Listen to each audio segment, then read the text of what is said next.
అధికారం కోసం, political power కోసం ఆయన ఎంతకైనా తెగిస్తాడు, ఎక్కడికైనా వెళ్తాడు, ఏ స్థాయికైనా ఎక్కగలుగుతాడు, ఏ స్థాయికైనా తొక్కగలుగుతాడు, ఏ స్థాయికైనా ఎదగగలుగుతాడు, ఏ స్థాయికైనా దిగజారుతాడు. అది ఆ మనిషి యొక్క నైజం.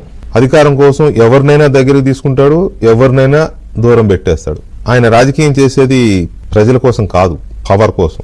పవర్ నిత్యం పవర్ కారిడర్స్ లోనే ఉండాలి. పవర్ లేకపోతే ఆయనకి పిచ్చెక్కినట్టు ఉంటుంది, కసుబుసులాడతాడు. లోపల అహం, విషం అన్ని పొగలు గక్కుతూ ఉంటాయి అధికారం లేకపోతే. ఒక రకమైన నిస్పృహ ఆయన చుట్టూ అలుముకుంటుంది. కాబట్టి అది బయటికి కనపడకుండా ఒక దిక్కుమాలిన బింకాన్ని ప్రదర్శిస్తాడు. పైకి చాలా ధైర్యంగా కనపడిన విపరీతమైన భయం ఉంటుంది లోపల.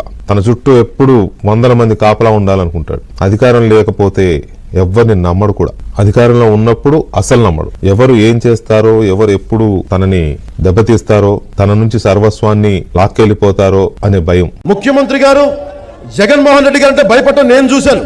మనం కేవలం రాజుల కాలంలో చూసేవాళ్ళం. ఎక్కువగా మొఘల్ రాజుల టైంలోను, రోమన్ సామ్రాజ్యంలోను ఎక్కువ ఇటువంటివి ఉంటాయి. అధికారం కోసం తండ్రిని చంపేయడం, భర్తను చంపేయడం, చాలా ఒక స్టోరీ. అవన్నీ సినిమాలన్నీ అవే కదా.